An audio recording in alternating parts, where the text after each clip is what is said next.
하나님의 말씀 나누는 시간 갖기를 원합니다. 예레미야 1장 4절에서 10절 말씀이고요. 4절부터 교독하도록 하겠습니다. 마지막 10절 말씀은 한 목소리로 읽겠습니다. 우리 4절 말씀 저부터 읽겠습니다. 여호와의 말씀이 내게 임하니라. 이르시되 내가 너를 모태에 짓기 전에 너를 알았고 내가 배에서 나오기 전에 너를 성별하였고 너를 여러 나라의 선지자로 세웠노라 하시기로. 내가 이르되 슬프도소이다. 주 여호와여 보소서. 나는 아이라 말할 줄을 알지 못하나이다 하니 여호와께서 내게 이르시되 너는 아이라 말하지 말고 내가 너를 누구에게 보내든지 너는 가며 내가 내게 무엇을 명령하든지 너는 말할지니라. 너는 그들 때문에 두려워하지 말라. 내가 너와 함께하여 너를 구원하리라. 나 여호와의 말이니라 하시고 여호와께서 그의 손을 내밀어 내 입에 대시며 여호와께서 내게 이르시되 보라 내가 내 말을 내 입에 두었노라. 함께 읽겠습니다. 보라 내가 오늘 너를 여러 나라와 여러 왕국 위에 세워 내가 그것들을 뽑고 파괴하며 파멸하고 넘어뜨리며 건설하고 심하게 하였느니라 하시니라. 아멘. 네, 착석하시겠습니다. 우리 성도님들 혹시 SNS 이렇게 많이 하십니까? 주변 사람들의 이 SNS에 올려진 그 사진이나 영상을 보면 정말 나만 빼고 다른 사람들은 늘 완벽하고 행복해 보입니다. 온 가족이 야외 수영장에서 신나게 물장구를 치며 하하호호 정말 행복해 보입니다. 한껏 멋을 내고 해변을 걷는 그 영상은 마치 영화 속의 한 장면 같습니다. 이렇게 다른 사람의 SNS에 올려진 좋은 모습으로만 편집된 그 결과물이랑 전혀 편집되지 않은 보통의 내 일상을 비교하면서 마치 나만 제자리에 멈춰 있는 것 같은 그런 상대적인 결핍을 우리는 종종 느끼게 됩니다. 이렇게 내 안에 있는 부족감은 주로 내가 바라는 그런 이상적인 나와 거기에 한참 미치지 못한 나의 현실이 이렇게 크게 간격이 벌어질 때 주로 발생하게 됩니다. 우리 성도님들도 내 자신이 한없이 부족하다고 느끼셨던 적 있으신가요? 난 이 사역에 적합하지 않은 것 같아. 내가 무슨 교사야. 난 자격이 없어. 아니 내가 무슨 집사야. 이렇게 영적으로 부족한데 라고 생각해 보신 적 있으신가요? 저 역시 이런 감정에 시달렸고 지금도 때론 그런 비슷한 느낌이 들기도 합니다. 사춘기를 겪고 있는 아이들을 양육할 때, 저를 좋아하지 않는 사람을 사랑해야 될 때, 깜냥도 되지 않는 제가 담임 목사의 사역을 감당하려고 할 때 그 어떤 부족감들이 제 마음을 엄습합니다. 근데 이런 감정이 어디 저 혼자만의 문제겠습니까? 새로운 학교나 회사에 들어가서 지금까지 해본 적이 없는 새로운 일을 맡았을 때 내 자신이 부족하다는 느낌에 시달리기가 쉽습니다. 어떤 일에 실패한 경험도 부족감이란 이 감정에 우리를 빠지게 할 수 있습니다. 시험에 떨어졌을 때, 시련의 상처를 입었을 때, 운전하다가 사고를 냈을 때, 전도하다가 거절당했을 때, 이런 부정적인 경험이 우리의 자신감을 무너뜨리곤 합니다. 근데 이렇게 부족감에 빠져버린 삶은 우리 인생에 너무나도 해롭습니다. 나 자신을 그저 자격 미달이라고 느끼면서 매 순간 소극적이고 매사에 쉽게 포기해버리는 이런 부정적 태도는 결코 하나님이 원하시는 삶의 모습이 아닌 거예요. 종종 이 어떤 사람들은 이런 모습, 전 못합니다. 저 할 수 없어요. 전 아무것도 아닙니다.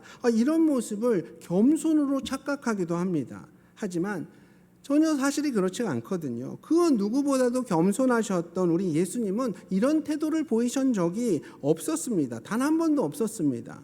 우리를 향한 하나님의 바람은 어떤 소극적이고 패배주의적인 그런 모습이 아니라 오히려 내게 능력 주신 자 안에서 내가 모든 것을 할 수 있다고 고백하는 이 사도 바울처럼 적극적이고 충분히 내 삶 가운데 자족하는 그런 삶을 바라고 계십니다.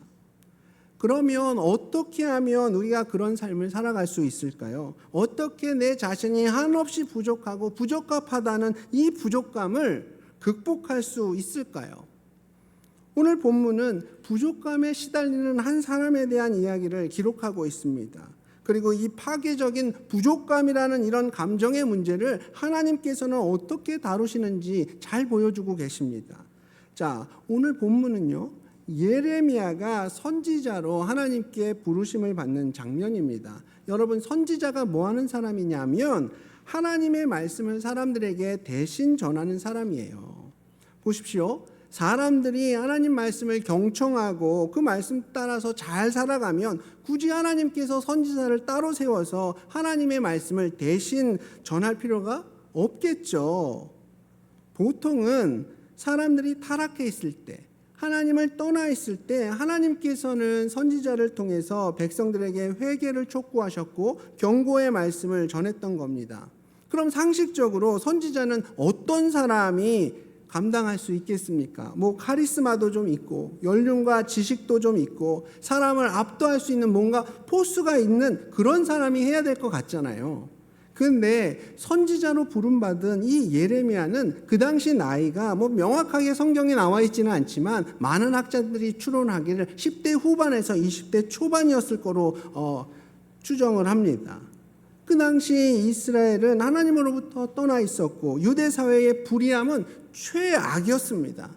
종교 지도자들과 장로들은 하나님의 말씀을 따르는 것이 아니라 자기 욕심을 따라 살아갔고 당연히 백성들은 하나님의 마음을 선포하는 이 선지자들에게 호의적이었을까요? 아니죠. 적대적이었습니다. 이런 상황 속에서 예레미야는 자신을 선지자로 부르시는 하나님의 그 부르심 앞에 어떻게 반응했을까요? 자신이 그 일에 적합하지 않다라고 생각을 했습니다. 나는 나이도 어리고 경험도 없고 이런 풋내기 같은 내가 어떻게 그런 막중한 일을 감당할 수 있겠냐고 하나님의 그 부르심 앞에 절레절레 고개를 흔들었죠. 그러면서 하나님께 이런 불평을 합니다. 6절 말씀 우리 함께 읽어보실까요? 자, 시작. 내가 이르되 슬프도소이다. 주 여호와여 보소서. 나는 아이라 말할 줄을 알지 못하나이다 하니. 아멘. 네, 지금 예레미야는 그 마음 안에 부족감으로 가득 차 있는 겁니다. 자, 우리가 내 안에 있는 이 파괴적인 감정, 부족감을 극복하려면 어떻게 해야 될까요? 먼저는 내 시선의 방향을 바꿔야 합니다. 내 시선의 방향을 바꿔야 하는 거예요. 오늘 본문에서 예레미야는 자기 자신을 보면서 선지자의 일을 감당하기에는 너무 미숙하고 무능하다고 느꼈던 겁니다. 어쩌면 이것이 객관적인 판단일 수도 있어요. 근데 예레미야처럼 내 시선이 그저 내 자신에게만 머물러 있을 때, 온통 자신에 대한 생각으로 내 마음이 가득 차 있을 때 우리 역시 내 자신이 한없이 부족하고 미숙하다고 느낄 수 있습니다. 예레미야가 그랬던 것처럼 내 자신의 연약함과 무능력에 사로잡히기가 쉽다는 거예요. 그러나 예레미야가 미처 보지 못했던 것이 있는데 그게 뭐냐? 바로 예레미야를 향한 하나님의 관심과 계획입니다. 예레미야의 시선이 그저 내 안에만 갇혀 있으니까 하나님께서 가지고 계셨던 그 놀라운 계획, 예레미야를 향한 그 관심을 볼 수가 없었던 거예요. 하나님은요, 예레미야가 이 세상에 나오기 전에 이미 예레미야를 아셨습니다. 그리고 그의 삶에 대한 완벽한 계획을 다 가지고 계셨어요. 예레미야는 우연히 이 땅 가운데 태어나서 어쩌다가 지금까지 흘러온 인생이 아니었던 겁니다.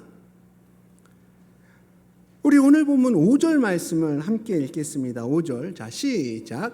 내가 너를 모태에 짓기 전에 너를 알았고 내가 배에서 나오기 전에 너를 성별하였고 너를 여러 나라의 선지자로 세웠노라 하시기로. 아멘. 여기서 하나님께서 예레미야를 아셨다는 건 그냥 예레미야를 뭐 동네 왔다 갔다 하면서 그냥 아는 정도, 이 정도로 아셨다는 걸까요? 아닙니다. 예레미야에 대한 모든 것을 다 알고 계셨다는 뜻이거든요. 예레미야가 어떤 기질의 사람이고 어떤 일을 가장 잘할 수 있는지, 또 어떤 환경 속에서 더 시너지를 낼 수 있는지, 심지어는 어떤 가능성과 잠재력이 있는지 하나님은 이미 다 알고 계셨어요. 예레미야를 향한 그 지극한 사랑과 관심을 갖고 계시면서 그 삶에 대한 가장 선한 계획을 이미 계획하고 있었던 거죠. 그 계획은 예레미야가 세상에 나오기도 전에 이미 완성되었고, 그렇게 하나님의 완전한 계획 속에서 예레미야는 열방의 선지자로 세워질 수가 있었던 겁니다. 비록 예레미야는 그저 육신의 눈으로 볼 때 그렇게 육신의 눈으로 자기 자신을 바라보면서 부기적자라고 한참 모자른다고 할지 모르겠지만, 하나님은 전혀 그렇게 생각하지 않으셨던 거죠. 하나님은 저와 우리 성도님들에게도 동일한 사랑과 관심과 계획을 갖고 계십니다. 이 세상이 생기기 전부터 저와 우리 성도님들을 선택하셨고, 우리를 위해서 당신의 아들 독생자 예수 그리스도를 기꺼이 내어줄 만큼 우리를 사랑하셨습니다. 그리고 지금도 여전히 우리를 돌보고 함께 하시는 분이 바로 우리 하나님이십니다. 사랑하는 여러분, 우리는 우연히 이 땅 가운데 내던져진 존재가 아닙니다. 누구보다 우리를 사랑하시는, 그리고 모든 것 아시는 하나님께서 우리 각자를 향한 그 놀라운 계획을 갖고 계십니다. 어린 시절부터 이렇게 말을 심하게 더듬는 한 소년이 있었습니다. 소년은 가난한 집에 그 시골에서 태어났고 몸까지 유학했기 때문에 거기다가 말까지 심하게 더듬으니까 이 소년은 매사에 주눅이 들어 있었고 학교에서도 친구 하나 없는 그런 쭈구리의 삶을 살아가고 있었죠. 그러다가 중학교 2학년이 되었을 때 새로운 담임 선생님은 그 반에 있는 모든 학생들에게 교내 수필대회에 제출할 글을 써내도록 하셨고, 이 소년의 글을 본 담임 선생님은 글쓰기에 재능이 있는 이 소년에게 너 글 참 잘 쓴다 라는 칭찬과 함께 어떤 말을 해주셨냐, 너는 말은 느리지만 생각은 느리지 않네? 앞으로 이렇게 글을 쓰듯이 말을 하면 너의 말 실력은 더 좋아질 거야. 이런 격려의 말을 해줬다는 거예요. 이 소년은 그 담임 선생님의 그 한마디의 격려로 완전히 다른 사람이 되었습니다. 그 안에 있던 부족감들이 다 무너졌고 나도 할 수 있다는 자신감이 생겼습니다. 자신이 좋아하는 글쓰기를 계속해서 해나갔고 자연스럽게 공부도 열심히 하니까 성적도 쑥쑥 올라갔습니다. 훗날 이 소년은 대학 교수가 되었습니다. 이 소년이 바로 중앙대학교 문해창작과 교수 이승하 교수입니다. 중학교 때 자신에게 그 격려를 해주었던 담임 선생님을 기억하면서 자신 역시 그런 스승이 되려고 노력한다는 이승하 교수의 인터뷰를 봤던 기억이 있습니다. 여러분, 소년 이승하 교수를 격려해 주셨던 그 담임 선생님과는 비교할 수도 없을 만큼 하나님은 우리에게 관심을 갖고 우리를 격려하며 그분의 계획 안으로 우리를 초대하십니다. 그러니까 우리 자신만을 바라보면서 부족한 우리의 모습만을 바라보면서 난 자격이 없다 이렇게 말씀하지 마십시오. 오늘 본문 7절을 보면 하나님께서 예레미야에게 뭐라고 말씀하십니까? 너는 아이라 하지 말고 내가 너를 누구에게 보내든지 너는 가며 내가 내게 무엇을 명령하든지 너는 말할지니라 이렇게 말씀하십니다. 전 자격 없습니다. 전 부족해요. 저는 못합니다. 이렇게 말씀하지 마시고 우리 주님이 부르시는 그 일에 나아가시고 순종하시기를 바랍니다. 그저 내 시선이 내 자신에만 머물지 않고 전지전능하신 하나님을 향할 때 그분이 가지고 계신 날 향한 그 관심과 계획을 바라볼 때 우리는 내 안에 있는 이 부족감의 문제를 극복할 수 있는 겁니다. 자, 우리 안에 있는 부족감을 극복할 수 있는 두 번째는 뭐냐? 함께 하시는 주님을 믿어야 합니다. 함께 하시는 주님을 믿어야 돼요. 지금 예레미야는 앞으로 자신이 선지자가 되면 그때 이제 상대해야 될 사람들을 생각하니까 마음속에서 두려움이 막 생기기 시작한 겁니다. 선지자라면 종교 지도자들, 권력자들한테 하나님의 심판을 선포해야 되고 쓴소리도 거침없이 해야 할 텐데 아무리 생각해도 자신이 없는 거죠. 이제 갓 20살짜리가 산전수전, 공중전까지 다 겪고 그 높은 자리까지 올라간 능구렁이 같은 5, 60대의 노련한 정치가들, 종교 지도자들을 어떻게 다루겠습니까? 예레미야가 두려움에 빠져 스스로 부적격하다고 느끼는 것은 어쩌면 지극히 상식적인 모습일 수도 있습니다. 그럼에도 불구하고 하나님은 그들 때문에 두려워하지 말라고 말씀하셨어요. 오히려 하나님께서는 예레미야와 내가 너와 함께하고 너를 구원하겠다고 약속하시면서 그 안에 있는 부족감을 제거하려고 하십니다. 그렇습니다. 우리가 때로는 사람들을 필요 이상으로 두려워하는 것이 이 부족감의 주요 원인이 됩니다. 여러분, 사람을 두려워해 본 적 있으신가요? 당연히 있으실 겁니다. 특히 우리가 전도를 하려고 할 때 두렵고 망설여지지 않습니까? 왜냐하면 우리가 전도해야 할 그 대상을 두려워하기 때문이에요. 저 사람이 나보고 뭐라고 할까? 내 전도지를 거절하면 어쩌나? 날 비웃거나 뭐 벌레 보듯 하면 어떡하나? 또 조목조목 따져대면 어떡할까? 이런 두려움이 결국은 우리 속에 부족감을 만들어내는 거예요. 물론 이 두려움은 우리의 정상적인 감정입니다. 아무리 대단한 사람이라도 두려움을 느낄 때가 있고 오히려 이 두려움 자체를 모르는 게 더 큰 문제가 될 수 있습니다. 두려움 그 자체는 문제가 아니에요. 잘못이 아닙니다. 그럼 문제는 뭐냐? 그 두려움에 휩싸여서 아무것도 할 수 없는 것. 심지어 하나님이 부르시는 그 사명의 자리에서 난 그 일 못한다고, 나는 적합한 사람이 아니라면서 위축되어서 아무것도 움직이지 않는 그런 모습이 바로 문제가 되는 겁니다. 우리가 사람에 대한 필요 이상의 그 두려움에 휩싸이지 않고 그 두려움으로부터 생기는 파괴적인 감정, 이 부족감이라는 감정에서 벗어나려면 어떻게 해야 되냐? 우린 그때마다 나와 함께 하시는 그 하나님의 임재와 그 구원의 약속을 붙잡아야 할 줄로 믿습니다. 하나님은 예레미야에게 내가 너와 함께하고 너를 구원하겠다라고 약속하셨어요. 예수님께서도 승천하시기 전에 내가 세상 끝날까지 너희와 함께 있겠다고 제자들에게 약속하셨습니다. 여러분, 우리 주님이 언제나 우리와 함께 하심을 믿으십니까? 어디를 가든지 누구를 만나든지 어떤 일을 하든지 어떤 상황에 있든지 우리 주님께서 나와 함께 하심을 정말로 믿으시냐고요. 우리는 다 입술로는 믿는다고 말하지만 실제로는 너무나도 자주 무신론자로 살아갑니다. 하나님이 내가 성경 읽을 때, 기도할 때 우리의 신조나 교리에 여기에는 있습니다. 우리가 모임할 때는 하나님이 계실 것 같아요. 근데 내 삶의 현장에는 계시지 않는 것처럼 우리가 느끼고 살아가는 거죠.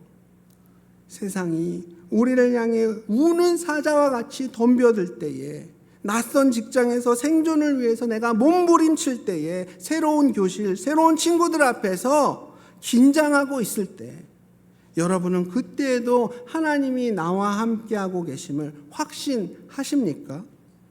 내 삶의 모든 현장에 우리 주님이 함께 하신다는 것을 믿는다면 우리는 사람이나 그 어떤 상황을 그리 두려워하지 않을 겁니다. 그리고 그 부족감으로부터 많이 벗어날 수 있게 됩니다. 몇 해 전에 저희 가정은 몇몇 가정과 함께 우리나라에서 가장 높은 건물 롯데타워에 있는 그 스카이 서울이라는 전망대에 간 적이 있습니다. 개장 시간부터 사람들이 얼마나 붐비던지 그 엘리베이터를 타기 위해서 긴 줄을 섰는데 그거 기다리면 한 2시간은 좋게 걸릴 것 같았습니다. 그렇다고 해서 전망대가 117층에 있는데 거기까지 걸어 올라갈 수는 없는 노릇이잖아요. 근데 저희 일행 중에 한 분이 롯데의 임원인 분이 있었습니다.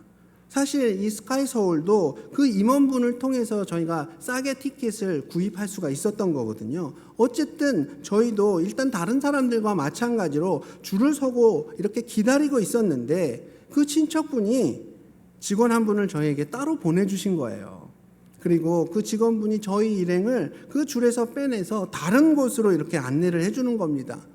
저희는 일반인들에게는 제한구역으로 이렇게 규정되어 있는 그곳으로 저희는 들어갔고 거기는 경비원들이 이렇게 지키고 있는 거예요. 아무나 못 들어가는 데입니다. 그런데 그 직원분이 자신의 사원증을 딱 보여주니까 저희들도 다 같이 무사 통과가 되는 겁니다. 그리고 저희는 직원 전용 엘리베이터를 통해서 기다림 없이 바로 117층까지 직행할 수 있었습니다.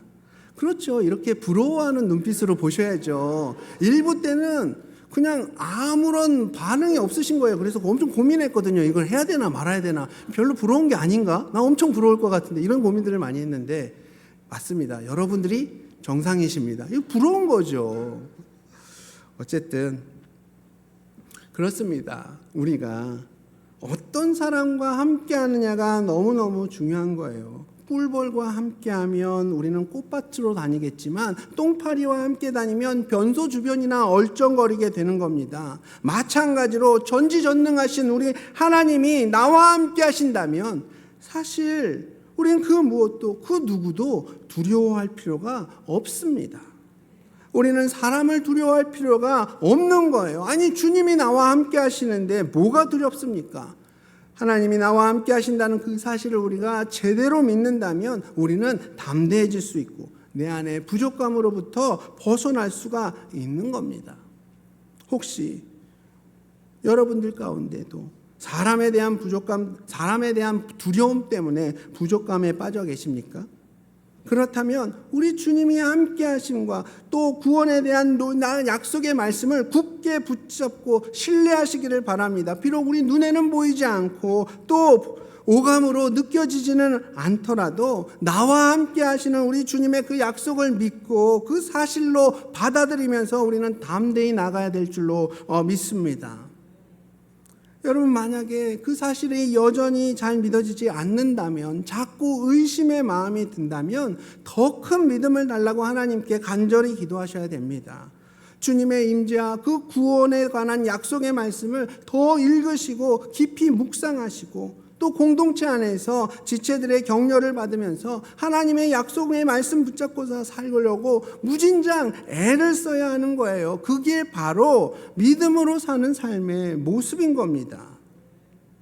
그렇게 살아갈 때 우리는 부족감으로부터 벗어나서 하나님이 맡겨주시는 그 사명의 자리에서 행복감 속에 기쁨 속에 살아갈 수 있는 겁니다. 자, 마지막으로 부족감을 극복할 수 있는 방법은 뭐냐? 주님이 주시는 권능을 받아야 됩니다. 내 힘으로 하는 게 아니라 주님께서 주시는 그 권능을 날마다 받음으로 우리는 부족감을 몰아낼 수가 있는 거예요. 여러분, 내 힘으로 부족함 절대로 극복할 수 있지 않습니다. 순간은 하겠죠. 그러나 그것은 금세 불이 꺼져버립니다. 주님께서 주시는 그 힘으로 그 능력으로 우리의 부족감을 벗어날 수가 있는 겁니다. 오늘 9절 말씀을 보면 예레미야에게 하나님께서 선지자의 직무를 주시면서 그걸로 끝이 아니에요.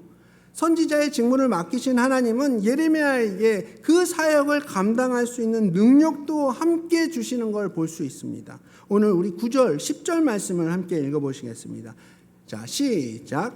여호와께서 그의 손을 내밀어 내 입에 대시며 여호와께서 내게 이르시되 보라 내가 내 말을 내 입에 두었노라. 보라 내가 오늘 너를 여러 나라와 여러 왕국 위에 세워 내가 그것들을 뽑고 파괴하며 파멸하고 넘어뜨리며 건설하고 심게 하였느니라 하시니라. 아멘. 여기 보면 하나님이 손을 내밀어서 예레미야 입에 댔다는 그 말씀이 나오잖아요. 그게 뭐냐 하면 예레미야가 선지자로서의 그 직무를 잘 수행할 수 있도록 하나님께서 능력과 그 모든 자원들을 공급해 주셨다는 것을 상징적으로 보여주는 겁니다. 여러분 처음에 하나님의 부르심 앞에 예레미야가 문제로 제시했던 게 뭐죠? 나는 아이라 말을 못한다고 이랬지 않습니까? 그런데 하나님께서는 예레미야가 가장 부족하다고 느끼는 그 부분을 채워주시는 겁니다. 그뿐만 아니라 선지자는 기본적으로 하나님의 말씀을 대언하는 사람이기 때문에 그 입술에 손을 대셨다는 것은 그에게 언변의 능력을 주셨다는 거예요. 하나님이 세우셨으니까 하나님께서 그 필요를 다 채워주시는 겁니다. 하나님은 선지자로서 예레미야가 전해야 할 그 메시지를 그 입에 다 두셨고, 예레미야는 입만 열면 하나님께서 준비해 주셨던 그 말씀들이 흘러나올 수 있도록 하나님께서 다 그렇게 만들어 놓으신 겁니다. 우리 하나님께서 공급하시기 때문에 예레미야의 사역은 온전해질 것입니다. 서툴고 경험 없는 예레미야였지만 여러 나라의 왕국 그 위에 세운 선지자가 되어서 놀라운 주님의 사역을 이룰 수 있는 겁니다. 왜요? 예레미야의 힘으로 하는 게 아니라 하나님께서 예레미야에게 주시는 그 힘을 통해서 사역하기 때문이에요. 하나님은 저와 여러분의 삶 가운데에서도 필요한 것들 채우시고 축복하시고 공급하시는 분이십니다. 그것도 아주 넘치게 후하게 주시는 분이십니다. 물론 우리가 원하는 방식과 원하는 때에 그때 주실 수도 있고 아닐 수도 있어요. 왜냐하면 하나님은 우리의 생각과 다를 때가 많거든요. 하나님의 때에 하나님의 그런 방식으로 우리에게 모든 것을 공급해주고 충족시켜 주시는 겁니다. 어쨌든 하나님은 본질적으로 우리의 모든 필요들을 공급하시는 분이세요. 하나님이 우리에게 어떤 일을 맡기셨다면 분명 우리에게 그 일을 감당할 수 있는 능력과 힘도 함께 공급해 주십니다. 하나님의 공급 없이 그저 우리의 힘과 지혜로만 살아가고 그 받은 사명을 감당하려고 한다면 우리는 언젠가는 부족감을 느낄 수밖에 없고 결국 고갈되어서 실망하고 낙심하게 될 겁니다.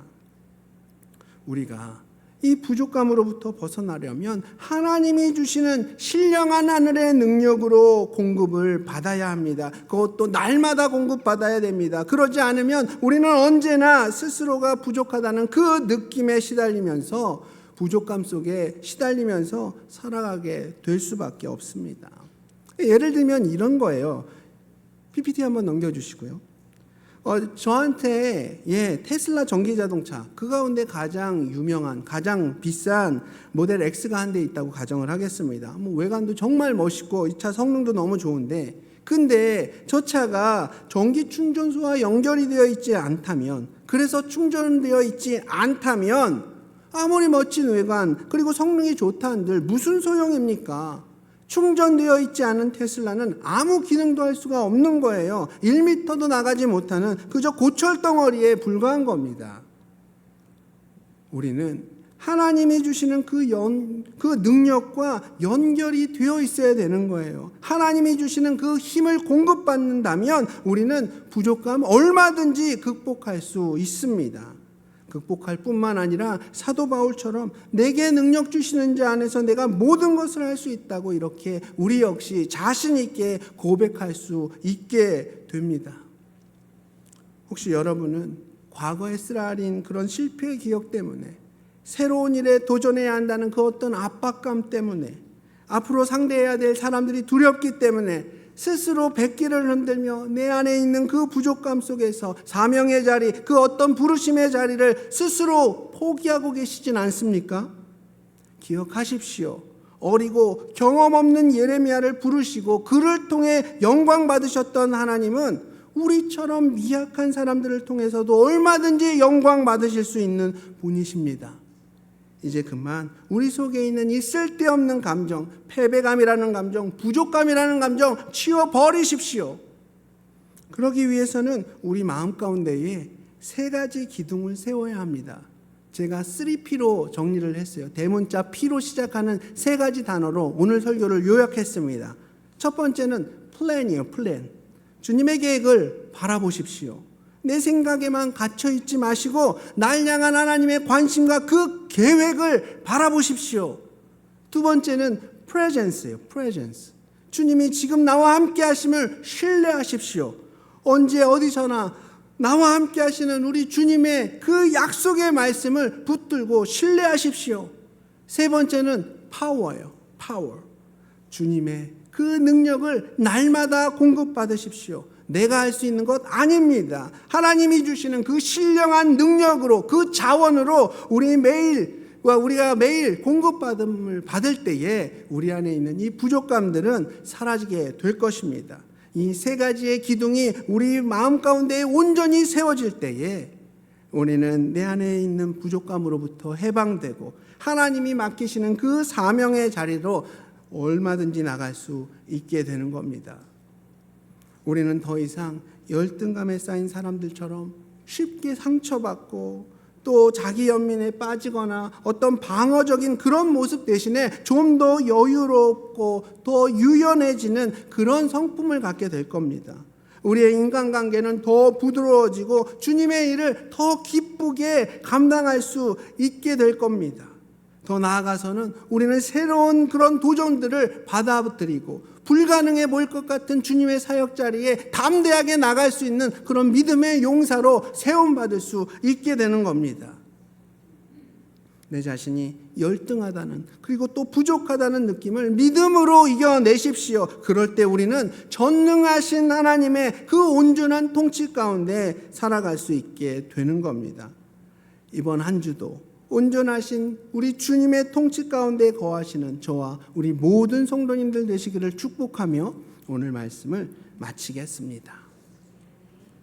이 시간 우리 두 가지 초청의 자리로 함께 나아가기를 원합니다.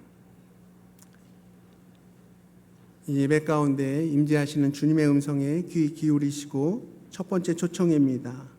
내가 주인 되어 세상의 기준대로 살아왔고 또 내가 왕이 되어서 이 땅에서의 삶을 살아왔음을 회개하며 주님 앞으로 이 시간 나오실 분 계십니까?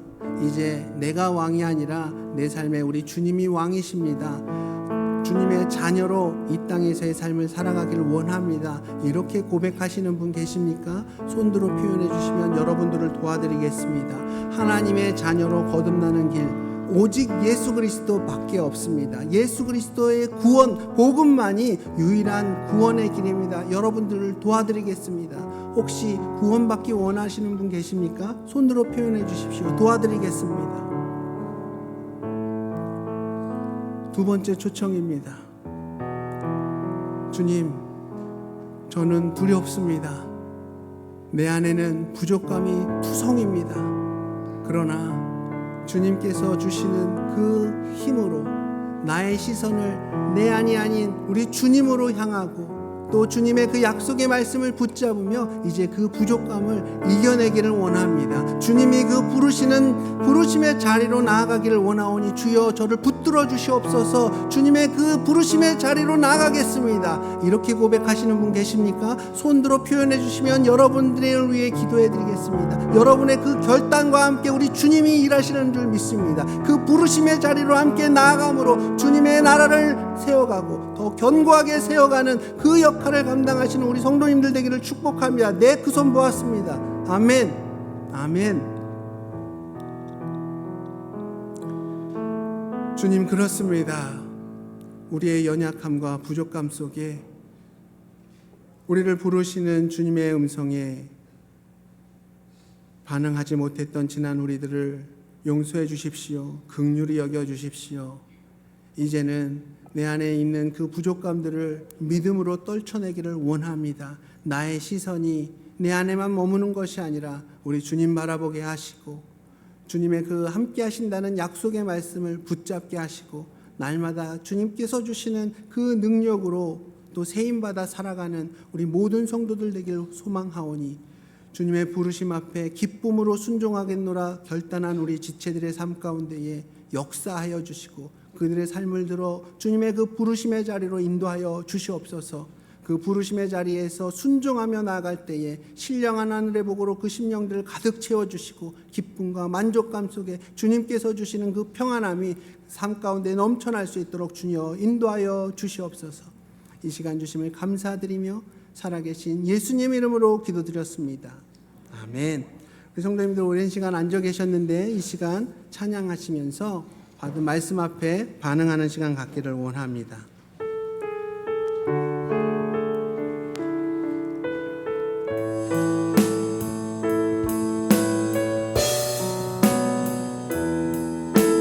물 가운데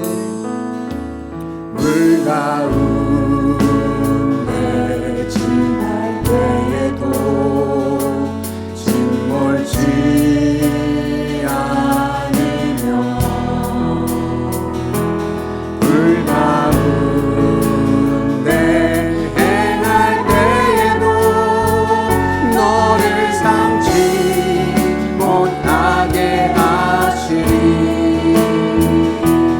너를 지며 하여 부르신 하나님 큰 사랑, 너를 구속하여 살리신 하나님 내게 말씀하시네. 두려워 말라, 놀라지도 말라. 내가 어디 가든지 무슨 일 만나든지 내가 함께하리라. 두려워 말라, 놀라지도 말라, 놀라지도 말라. 내 너를 붙들리라, 너를 도우리라. 주님 약속하셨네. 그렇습니다. 내 안에 있는 그 두려움, 그 부족감이라는 감정을 이 시간 우리 주님 앞에 다 내려놓고 주님이 부르시는 그 자리로 함께 나아가기를 결단하기를 원합니다. 나가기를 소망합니다. 우리 주님 앞에 기도하며 나아가겠습니다. 주님, 이 시간 우리의 마음이 걱정되었습니다. 내 안에 있는 그 부족감들 모두 내려놓고 주님 앞에 온전히 나아가는 이 시간 되기를 소망합니다. 주여, 우리를 붙들어 주시옵소서.